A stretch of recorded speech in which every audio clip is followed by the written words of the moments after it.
It was on a dreary night of November that I beheld the accomplishment of my toils. In anxiety that almost amounted to agony, I collected the instruments of life around me that I might infuse a spark of being into the lifeless thing that lay at my feet. It was already 1 in the morning. The rain pattered dismally against the panes, and my candle was nearly burnt out when, by the glimmer of the half-extinguished light, I saw the dull yellow eye of the creature open. It breathed hard, and a convulsive motion agitated its limbs. How can I describe my emotions at this catastrophe, or how delineate the wretch whom with such infinite pains and care I had endeavored to form? His limbs were in proportion, and I had selected his features as beautiful. Beautiful! Great God! His yellow skin scarcely covered the work of muscles and arteries beneath. His hair was of a lustrous black and flowing, his teeth of a pearly whiteness, but these luxuriances only formed a more horrid contrast with his watery eyes, that seemed almost of the same color as the dun white sockets in which they were set, his shriveled complexion and straight black lips. The different accidents of life are not so changeable as the feelings of human nature. I had worked hard for nearly 2 years, for the sole purpose of infusing life into an inanimate body. For this I had deprived myself of rest and health. I had desired it with an ardor that far exceeded moderation, but now that I had finished, the beauty of the dream vanished, and breathless horror and disgust filled my heart. Unable to endure the aspect of the being I had created, I rushed out of the room, and continued a long time traversing my bedchamber, unable to compose my mind to sleep. At length lassitude succeeded to the tumult I had before endured, and I threw myself on the bed in my clothes, endeavoring to seek a few moments of forgetfulness. But it was in vain. I slept indeed, but I was disturbed by the wildest dreams. I thought I saw Elizabeth in the bloom of health, walking in the streets of Ingolstadt. Delighted and surprised, I embraced her, but as I imprinted the first kiss on her lips, they became livid with the hue of death. Her features appeared to change, and I thought that I held the corpse of my dead mother in my arms. A shroud enveloped her form, and I saw the grave worms crawling in the folds of the flannel. I started from my sleep with horror.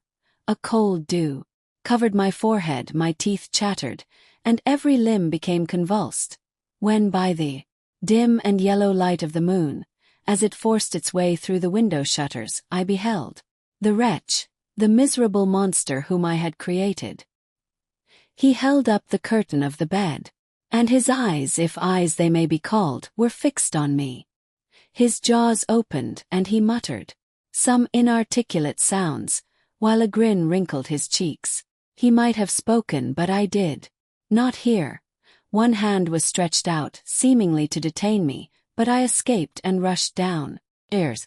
I took refuge in the courtyard belonging to the house which I inhabited, where I remained during the rest of the night, walking up and down in the greatest agitation, listening attentively, catching and fearing each sound as if it were to announce the approach of the demoniacal corpse to which I had so miserably given life. No mortal could support the horror of that countenance. A mummy again endued with animation could not be so hideous as that wretch.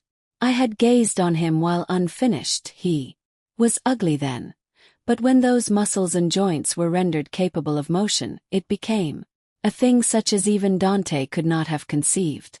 I passed the night wretchedly. Sometimes my pulse beat so quickly and hardly that I felt the palpitation of every artery. At others, I nearly sank to the ground through languor and extreme weakness. Mingled with this horror, I felt the bitterness of disappointment. Dreams that had 31 been my food and pleasant rest for so long a space were now become a hell to me, and the change was so rapid, the overthrow so complete. Morning, dismal and wet, at length dawned, and discovered to my sleepless and aching eyes the church of Ingolstadt, its white steeple and clock, which indicated the 6th hour. The porter opened the gates of the court, which had that night been my asylum, and I issued into the streets, pacing them with quick steps, as if I sought to avoid the wretch whom I feared. Every turning of the street would present to my view. I did not dare return to the apartment, which I inhabited, but felt impelled to hurry on, although drenched by the rain which poured from a black and comfortless sky. I continued walking in this manner for some time, endeavoring by bodily exercise to ease the load that weighed upon my mind.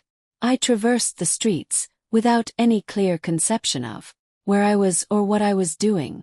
My heart palpitated in the sickness of fear, and I hurried on, with irregular steps, not daring to look about me, like one who, on a lonely road, doth walk in fear and dread, and having once turned round walks on, and turns no more his head, because he knows a frightful fiend doth close behind him tread. 0f. 1. Continuing thus, I came at length opposite to the inn at which the various diligences and carriages usually stopped. Here I paused, I knew not why, but I remained some minutes with my eyes fixed on a coach that was coming towards me from the other end of the street. As it drew nearer, I observed that it was the Swiss diligence. It stopped just where I was standing, and on the door being opened I perceived Henry Clerval, who, on seeing me, instantly sprung out. "My dear Frankenstein," exclaimed he, "how glad I am to see you! How fortunate that you should be here at the very moment of my alighting!" Nothing could equal my delight on seeing Clerval. His presence brought back to my thoughts my father, Elizabeth, and all those scenes of home so dear to my recollection. I grasped his hand, and in a moment forgot my horror and misfortune. I felt suddenly, and for the first time, during many months, calm and serene joy. I welcomed my friend, therefore, in the most cordial manner, and we walked towards my college. Clerval continued talking for some time about our mutual friends, and his own good fortune in being permitted to come to Ingolstadt. "You may easily believe," said he, "how great was the difficulty to persuade my father that all necessary knowledge was not comprised in the noble art of bookkeeping, and indeed I believe I left him incredulous to the last, for his constant answer to my unwearied entreaties was the same as that of the Dutch schoolmaster in The Vicar of Wakefield. "I have 10,000 florins a year without Greek.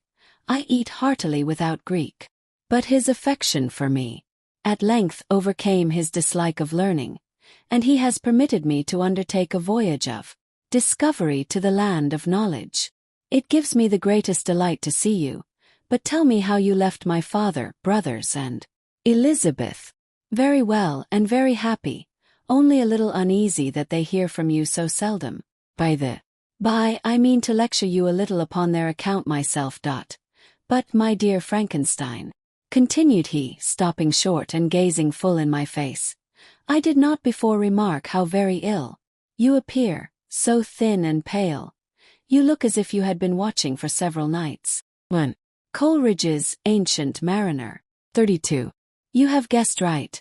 I have lately been so deeply engaged in one occupation that I have not allowed myself sufficient rest, as you see. But I sincerely hope that all these employments are now at an end, and that I am at length free. I trembled excessively. I could not endure to think of, and far less to allude to, the occurrences of the preceding night. I walked with a quick pace, and we soon arrived at my college. I then reflected, and the thought made me shiver, that the creature whom I had left in my apartment might still be there, alive and walking about. I dreaded to behold this monster, but I feared still more that Henry should see him. Entreating him, therefore, to remain a few minutes at the bottom of the stairs, I darted up towards my own room. My hand was already on the lock of the door before I recollected myself. I then paused, and a cold shivering came over me. I threw the door forcibly open, as children are accustomed to do when they expect a spectre to stand in waiting for them on the other side. But nothing appeared. I stepped fearfully in. The apartment was empty, and my bedroom was also freed from its hideous guest. I could hardly believe that so great a good fortune could have befallen me, But when I became assured that my enemy had indeed fled, I clapped my hands for joy and ran down to Clerval. We ascended into my room, and the servant presently brought breakfast, but I was unable to contain myself. It was not joy only that possessed me. I felt my flesh tingle with excess of sensitiveness and my pulse beat rapidly. I was unable to remain for a single instant in the same place. I jumped over the chairs, clapped my hands and laughed aloud. Clerval at first attributed my unusual spirits to joy on his arrival, but when he observed me more attentively, he saw a wildness in my eyes for which he could not account, and my loud, unrestrained, heartless laughter frightened and astonished him. "My dear Victor," cried he, "what for God's sake is the matter? Do not laugh in that manner. How ill you are! What is the cause of all this?" "Do not ask me," cried I, putting my hands before my eyes, for I thought I saw the dreaded spectre glide into the room. "He can tell, oh, save me! Save me!" I imagined that the monster seized me. I struggled furiously and fell down in a fit. Poor Clerval! What must have been his feelings? A meeting which he anticipated with such joy so strangely turned to bitterness.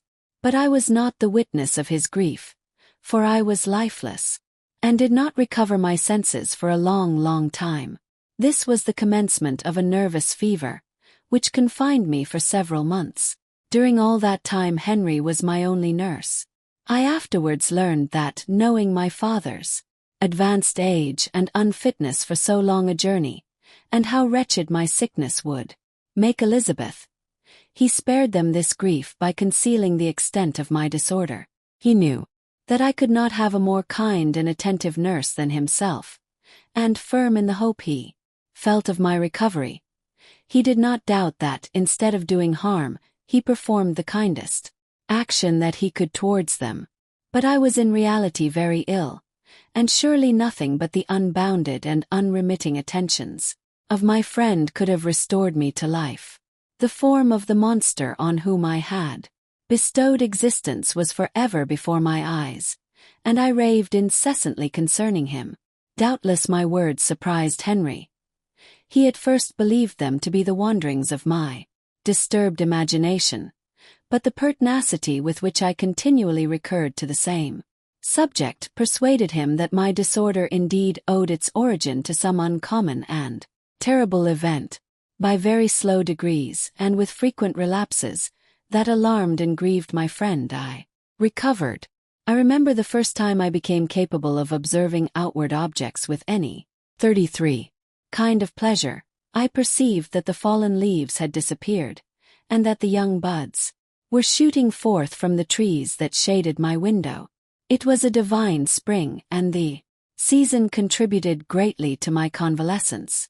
I felt also sentiments of joy and affection revive in my bosom. My gloom disappeared, and in a short time I became as cheerful as before I was attacked by the fatal passion. "Dearest Clerval," exclaimed I, "how kind, how very good you are to me. This whole winter, instead of being spent in study, as you promised yourself, has been consumed in my sick room. How shall I ever repay you? I feel the greatest remorse for the disappointment of which I have been the occasion, but you will forgive me. You will repay me entirely if you do not discompose yourself, but get well as fast as you can, and since you appear in such good spirits, I may speak to you on one subject, may I not?" I trembled. One subject? What could it be? Could he allude to an object on whom I dared not even think? "Compose yourself," said Clerval, who observed my change of color. "I will not mention it, if it agitates you, but your father and cousin would be very happy if they received a letter from you in your own handwriting. They hardly know how ill you have been, and are uneasy at your long silence. Is that all, my dear Henry? How could you suppose that my first thought would not fly towards those dear, dear friends whom I love, and who are so deserving of my love? If this is your present temper, my friend, you will perhaps be glad to see a letter that has Been lying here some days for you. It is from your cousin, I believe.